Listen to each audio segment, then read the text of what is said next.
Good morning everyone, welcome back to my channel. So আমি ব্লগগুলো করে রাখছি, কবে কবে পোস্ট করবো আমি কিচ্ছু জানি না, কারণ প্রচুর ব্লগ এরকম জমা আছে আমার, এডিট করে পোস্ট করতে এত ল্যাদ লাগছে কি বলবো।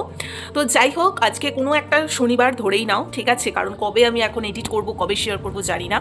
তো সকাল সকাল ঘুমটুম থেকে উঠে ব্রেকফাস্ট করা কমপ্লিট। তো দিদি এখন আসছে, তাই হুটপাট করে আমাদের দুই বোনের না প্ল্যান হয়ে যায়। আমরা একদম বাড়িতে বসে সময়টা নষ্ট করতে চাই না, কারণ আর বেশি দিন নেই। একটা মিডিলে একটা খুব সুন্দর ট্রাভেল ব্লগ আসবে তোমাদের জন্য, একটা ট্রাভেল মিডিলে আমরা সবাই মিলে একটা ফ্যামিলি ট্যুর করব, তারপরেই দিদি বাড়ি চলে যাওয়ার টাইম চলেই আসবে। তো তাই ভাবছি যে কটা দিন আছে কোথাও একটা ঘুরে আসি। তো আজকে সকালেই ইনস্ট্যান্ট আমি আরও ঠিক করলাম যে বাবুঘাটের গঙ্গা আরতিটা দিদিকে দেখাতে নিয়ে যাব। এর আগে আমার এই চ্যানেলে ভিডিও আছে, তোমরা জানো। তখন আমি রিমার ফ্যামিলির সাথে গেছিলাম, কাকু কাকিমার সাথে, বাট আজকে দিদি বললো চো, আমার তো দেখা হয়নি, তো ওকে নিয়ে যাবো। আর তার সাথে একটু স্প্ল্যানেটে যাবো, শীতের কি কালেকশন এসে তোমাদের সাথে একটু শেয়ার করবো, আমি নিজেও দেখবো, আর আমার কিছু কেনাকাটার আছে, যদি ভালো কিছু পাই তো কিনবো। তো তাই জন্য ওভারঅল যাওয়া। চলো এখন স্নান টান করি, রেডি হয়ে বেরোই, তারপর বাকিটা তোমাদের সাথে শেয়ার। কাল মানে খেয়ে ঘুরে সেজে গুজেই মজা।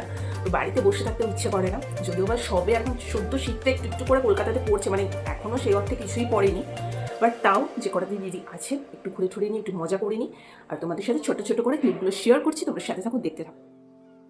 ওকে, সো যেমন কথা তেমনই কাজ। আমি আর দিদি ফাইনালি রেডি হয়ে বেরিয়ে পড়েছি। দুপুরে লাঞ্চ টাঞ্চ করে একদম রেডি হয়ে বেরিয়ে পড়েছি। ফার্স্টেই চলে গেছি স্প্ল্যানেটে। আজকে একটু মূলত শীতের কিছু কালেকশন এসছে কিনা সেটা দেখার জন্যই গেছি। তো সত্যি বলতে এত ভিড়, মানে কি বলবো, আর এই শীতের টাইমটাতে আরও সদ্য সমস্ত শীতের জিনিসপত্র উঠছে, মানুষের এমনিতেই মানে রোজই ভিড় থাকে, তো এই টাইমে আরও বেশি উপচে পড়া ভিড়। তো তারই মধ্যে একটু করে তোমাদের জন্য ভিডিও শ্যুট করেছি। তো সমস্ত কিছু কালেকশনই স্প্ল্যানেটে আছে, এটা আলাদা করে বলার কিছু নেই। তো আমরা একটু শ্রীরাম মার্কেটের দিকেও চলে গেলাম। মূলত আমার একটা সুন্দর সোয়েটার নেওয়ার ইচ্ছে ছিল, বাট ওখানে সেই অর্থে ভালো কোনো সোয়েটারের সেরকম কোনো কালেকশন দেখলাম না, বা হুডি টাইপের। মূলত যেগুলো দেখলাম যে একদম মানে ক্রপ টাইপের কিছু সোয়েটারের কালেকশন আছে, বা হুডি সেই অর্থে নেই।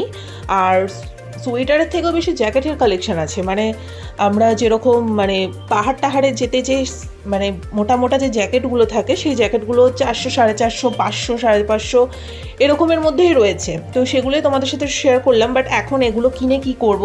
বাট জিনিসগুলো কিন্তু খুব সুন্দর, কালারগুলো সুন্দর ছিল, এগুলো একদম পাহাড় টাহাড়ে যাওয়ার জন্য ঠিক আছে। তো যাই হোক, তারপর ওভারঅল আমরা চলে আসলাম, একটু স্প্ল্যানেটটা ঘুরে ফিরে একটু কিছু খাওয়া দাওয়া করেছি, সেগুলো আর ভিডিও করিনি। তারপর আমরা চলে এসেছি বাবুঘাটের আরতি দেখতে। যদিও বা এটার ওপর টোটাল ভিডিও আছে, তাও তোমাদের সাথে একটু শেয়ার করলাম।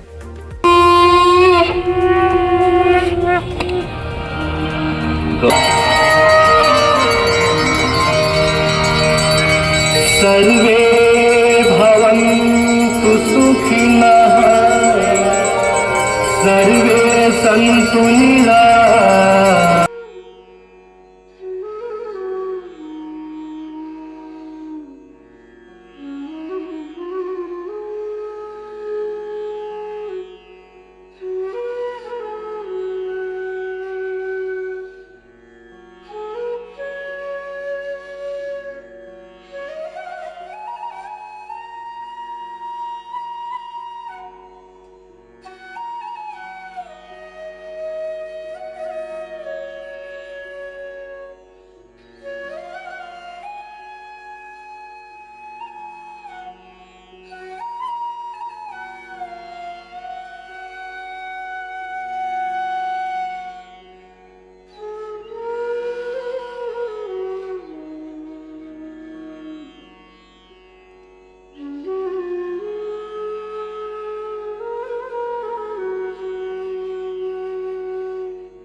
তো তোমাদের বলে দিচ্ছি, এখন যেহেতু শীতকাল, তাই গঙ্গার আরতিটা শুরু হয়েছে 5:30 থেকে।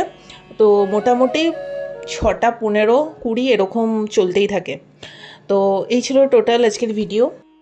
যদি ভালো লেগে থাকে লাইক কমেন্ট শেয়ার সাবস্ক্রাইব করে দিও। হর হর মহাদেব।